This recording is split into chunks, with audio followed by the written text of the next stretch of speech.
जब टिकट कहीं से नहीं मिलेगा तो मांझी से टिकट लेके आवेंगे लोग, जीताराम मांझी जी के पार्टी से महादलितों को ठगने के लिए। आपका इशारा जगदीश शर्मा पर है?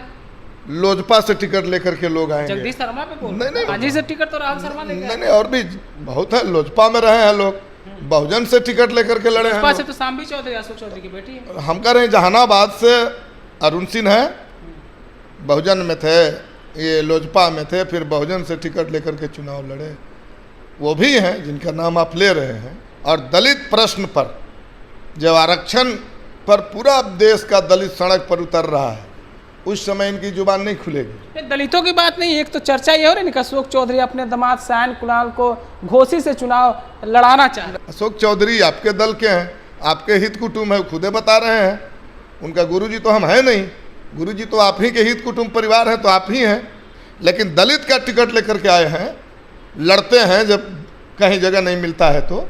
और जब आरक्षण का सवाल पर दलित जो है पूरे देश का सड़क पर होते हैं। आरक्षण की तो सवाल है, घोसी से आप चुन कर आए विधायक, क्या घोसी में आपको भूमिहारों ने वोट नहीं दिया? कहा किसी व्यक्ति ने, लेकिन बात कह रहे हैं कि यहाँ नरसंहार हुआ था। ये क्या कर रहे हैं आप, क्या बोल रहे हैं आप? धमका रहे हैं गरीबों को, नरसंहार हुआ था। ये संघर्ष की धरती है जहानाबाद। आपका जहाँ विवाद है बस उतने भर रही है। तीसरा सवाल नीतीश को धमकाने का है। नीतीश कुमार को धमकी? बिल्कुल धमकाने का है। नीतीश कुमार के करीबी है। अरे भाई, उनके पूरे एनडीए ही यही बात बोलता है। कोई मुसलमान पर बोलेगा, कोई हिंदू पर बोलेगा, कोई जात पर बोलेगा, कोई नई बात है। भूमिहारों ने, कई नेता ने कहा कि मुख्यमंत्री को तो नीतीश कुमार को हम ही लोग मुख्यमंत्री बनाया, हम ही लोग पर निशाना। कहा कि बहुजन ने आपको उम्मीदवार बनाया, क्यों नहीं दलित आरक्षण पर आप सड़क पर उतरे? उस समय जुबान नहीं थी आपकी। मैं हूं आपके साथ असलम अब्बास। बिहार की राजनीति में भूमिहार को लेकर विवाद पिछले 2-3 दिन से चल रहा है। खास करके जिस तरीके से अशोक चौधरी ने जहानाबाद में जाकर भूमिहारों को लेकर बात की है राजनीतिक कार्यक्रम में, उसके बाद से कई भूमिहार नेता हैं जो खुलकर बोल रहे हैं। और खास करके जहानाबाद में घोसी विधानसभा क्षेत्र को लेकर जगदीश शर्मा ने भी बड़ा बयान दिया और कहा है कि जिसको हिम्मत होगा वो आएगा, चुनाव लड़ेगा, लेकिन घोसी की जनता उसी को जिताएगी जिसको पसंद करती है। हमारे साथ मौजूद हैं घोसी के विधायक भाकपा माले से रामबली सिंह यादव जी। सबसे पहले तो स्वागत है आपका। चलिए, शुक्रिया।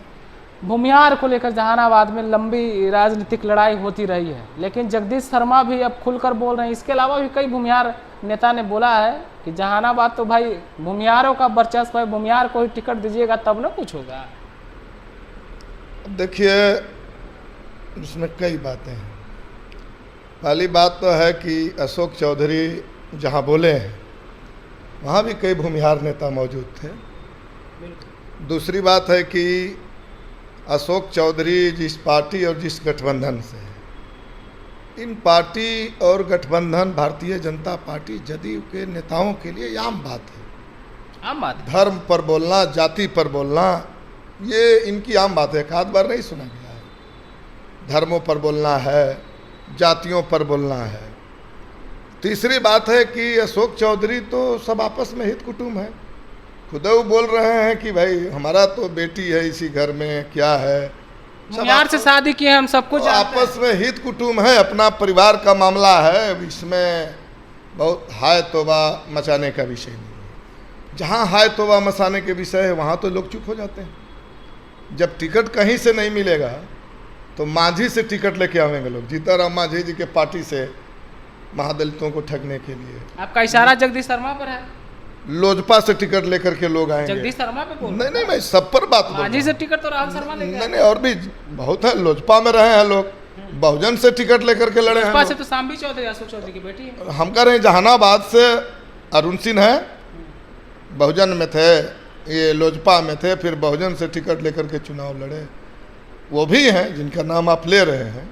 तो ये लोग कभी जीतन मांझी से टिकट लेकर के आएंगे, कभी कहीं जगह नहीं मिलेगा तो लोजपा में चलेंगे जाएंगे, कभी बसपा से टिकट लेकर के आएंगे। और दलित प्रश्न पर, जब आरक्षण पर पूरा देश का दलित सड़क पर उतर रहा है, उस समय इनकी जुबान नहीं खुलेगी। दलितों की बात नहीं, एक तो चर्चा ये हो रही है कि अशोक चौधरी अपने दामाद सायन कुणाल को घोसी से चुनाव लड़ाना चाह रहे। नहीं, मैं वो नहीं जानता हूँ कि भीतर में क्या बात है। जो दिख रहा है ना, दिख तो यही रहा है कि जब कहीं नहीं मिलेगा तो जीताराम मांझी के पार्टी से टिकट लेकर के मुंह सर के बात करे लगिए, लोजपा में चले जाइए, कहीं से टिकट नहीं मिलेगा तो बहुजन के ले लीजिए टिकट, और जब महादलित के आरक्षण का प्रश्न आ जाएगा, पूरे देश जब सड़क पर उतरेगा, उस समय लगेगा कि मुंह में जुबान नहीं है लोगों की। सवाल यहाँ है। तो दूसरा सवाल ये है, और जिस सवाल पर ये बहसें चल रही है, अशोक चौधरी आपके दल के हैं, आपके हित कुटुंब है, खुदे बता रहे हैं, उनका गुरुजी तो हम हैं नहीं, गुरुजी तो आप ही के हित कुटुंब परिवार है, तो आप ही हैं। आप क्या उनको पढ़ाए, क्या समझाए, क्या बोले, आपका विषय है। लेकिन दलित का टिकट लेकर के आए हैं, लड़ते हैं जब कहीं जगह नहीं मिलता है तो, और जब आरक्षण का सवाल पर दलित जो है पूरे देश का सड़क पर होते हैं, आप आरक्षण की तो सवाल है, घोसी से आप चुन कर आए विधायक, क्या घोसी में आपको भूमिहारों ने वोट नहीं दिया? नहीं, सवाल भूमिहार का है ही नहीं, सवाल है एजेंडा का। दूसरा एजेंडा है उनकी कि कहा किसी व्यक्ति ने, लेकिन बात कह रहे हैं कि यहाँ नरसंहार हुआ था। ये क्या कर रहे हैं आप, क्या बोल रहे हैं आप? धमका रहे हैं गरीबों को, नरसंहार हुआ था। ये संघर्ष की धरती है जहानाबाद, इसलिए दूसरा मकसद ये है, उसको याद कराने की क्या ज़रूरत है? तो याद कराया जा रहा है ताकि औकात में गरीब रहे। अरे गरीब के हाथ में ना पहले दही जमी थी, ना आज दही जमी। आपका जहाँ विवाद है बस उतने भर रही है। तीसरा सवाल नीतीश को धमकाने का है। नीतीश कुमार को धमकी? बिल्कुल धमकाने का है।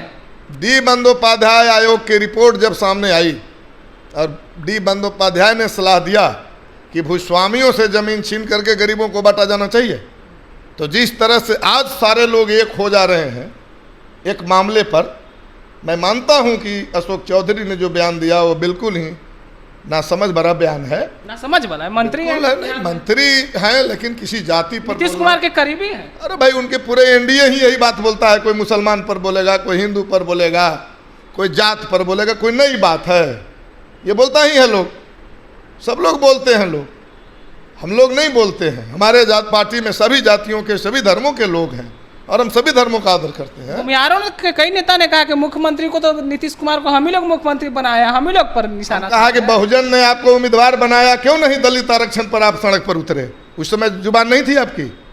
आप मांझी जी के टिकट लेकर के, हम पार्टी के टिकट लेकर चुनाव लड़ते हैं, और दलित प्रश्न जब सड़क पर आता है तो क्यों गूंगा हो जाते हैं? आप ठगते हैं गरीबों को, आप गरीबों को ठग रहे हैं। बिल्कुल। और इसीलिए मैं कह रहा हूं कि कहीं पर निशाने, कहीं पर निगाहें। सवाल आपसी है। आप भी ये बताइए ना मलिक, निगाहें किस पर है? निगाहें मैं कह रहा हूं कि गरीबों को धमकाने का है कि जब गरीबों को टिकट लेकर आए हैं, उसका विषय जब सामने आता है तो चुप हो जाते हैं। आप घोसी से विधायक यानी तो गरीब डर जाएगा, तो आप भी डर जाइएगा? बिल्कुल नहीं। गरीब भाकपा माले एक संघर्ष की पार्टी है, और बिहार भर में गरीबों को जो भी हासिल हुआ है किसी ने कृपा नहीं किया। आपको डर लगता है भूमिहार से? देखिए, अब किसी जाति समाज के विषय पर कोई सवाल करना क्यों डर लगेगा? हर समाज के लोग इसी धरती पर हैं। सारे लोग में बहुत बड़ी संख्या में शरीफ हैं। बहुत कुछ लोग होते हैं जो किसी जनजाति समाज में कुछ लोग हो जाते हैं, लेकिन उनकी अपनी जाति हो जाती है, इसलिए किसी जातियों से डर लगना, हमें तो सभी जातियों से प्यार है। और इसलिए मैं कह रहा हूँ कि जो बोले हैं लोग वो तो उन्हीं के हित कुटुंब है। इसलिए मैं कह रहा हूँ कि इसमें एक सवाल है नीतीश कुमार का धमकाना। जैसे डी बंदोपाध्याय आयोग के रिपोर्ट के समय गांधी मैदान में भाषण दिया लोगों ने, सारे लोग, सारे दल वाले लोग एक हो गए, तो नीतीश कुमार जी डर के मारे डी बंदोपाध्याय आयोग की रिपोर्ट ठंडे बस्ते में डाल दिया उन्होंने। इसी तरह से ये चाह रहे हैं कि एक बार फिर गरीबों को थोड़ा, ये संघर्ष की धरती है। और तीसरा जो सवाल है वो बड़ा सवाल है, जनता के एजेंडे को डाइल्यूट करना। दोनों ही एक ही दल में लोग हैं, जितने लोग बोल रहे हैं वो माले में नहीं हैं, वो महागठबंधन वाले नहीं बोल रहे हैं। बोल कौन रहे हैं? जेडीयू वाले, जेडीयू वाले, बीजेपी वाले बोल रहे हैं। और नीतीश कुमार जी ने बिहार विधानसभा में आर्थिक सर्वे के बाद घोषणा किया कि 94.5 लाख परिवारों को हम 2-2 लाख रुपया देंगे। ये लोग चाह रहे हैं कि जिस तरह से मोदी ने 15 लाख रुपये को जुमला साबित कर दिया, इसी तरह के विवाद खड़ा करके गैर जरूरी जनता के एजेंडा को डाइल्यूट कर दिया जाए और फिर 2 लाख रुपये को जुमला बना दिया जाए, तो ये बिहार होने नहीं देगा। जुमला तो नहीं होने देगा। लेकिन एक सवाल है, आप जो है घोसी से विधायक हैं और नीतीश कुमार के करीबी रहे, जगदीश शर्मा घोसी से भी विधायक रहे, उन्होंने कहा है कि घोसी पर निशाना है अशोक चौधरी को, लेकिन घोसी से जनता उसी को चुनेगी जिसको जनता पसंद करती है, या तो राहुल शर्मा को चुनेगी या फिर किसी और को। आपको क्या लगता है इस बार माहौल कुछ अलग? सदा बरत बांट रहा है का घोसी में? लाइन में लगे हुए हैं लोग, आगे कौन पीछे कौन। घोसी बिना नेता का है। घोसी में पहली बार गरीबों का अपना नेता और अपनी पार्टी मिली है, तो गरीबों को बहुत दिन ठग ठग करके राज किया लोगों ने। तो हम कह रहे हैं कि वो आने वाला फिर भी लोकतंत्र है। जब समय आएगा तो ईवीएम मशीन में बहुत सारे बटन हैं, उम्मीदवार एगो दूगो चार गो बढ़ जाएंगे। हम तो करें दोनों खड़े हो जाइए। ईवीएम मशीन में कुछ ज़्यादा बटन हो जाएगा और ज़्यादा उम्मीदवार हो जाएंगे, एक आध ईवीएम बढ़ा दिया जाएगा। इसमें कहाँ झंझट है। लेकिन सवाल है कि जो निशाना आप लिए हुए हैं, मामला अशोक चौधरी से बात करें, बड़ा आसान था, लगता है कि आप ही ने। अरे भाई, गरीबों ने जो भी हासिल किया लड़ करके हासिल किया है। गरीब लड़ना जानता है, और इसलिए उसमें जनसंहार की चर्चा की तो कहीं ज़रूरत नहीं थी।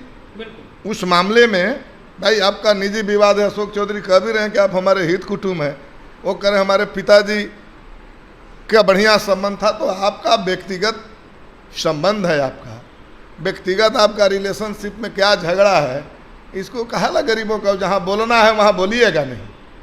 टिकट लीजिएगा जीतन मांझी के पार्टी से, टिकट लीजिएगा बहुजन से, टिकट लोजपा के पार्टी में रहिएगा, और जब आरक्षण के सवाल पर दलित खड़ा हो जाएंगे तो उस समय गूंगा बहरा हो जाएगा, आवाज़ नहीं निकलेगी।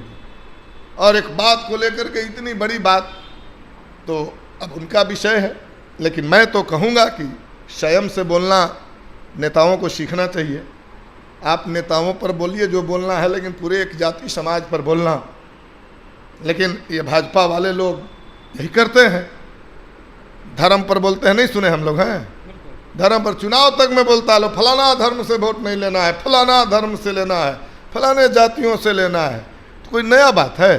तो इसलिए इस पर हम लोग का बहुत नोटिस नहीं है। हम लोग गरीबों का जो एजेंडा है, वो एजेंडे के 5 डिसमिल ज़मीन, 2 लाख रुपया देना है 94.5 लाख परिवारों को। आपने आर्थिक सर्वे किया, इतनी भारी गरीबी सामने आई है। गरीबों का 200 यूनिट बिजली बिल माफ़ होना चाहिए, मनरेगा में 600 रुपया मजदूरी होना चाहिए, ये एजेंडा है। अब एजेंडा आप चाह रहे हैं कि जहानाबाद में डाइल्यूट कर दें, तो हम करें कि ये संभव नहीं है।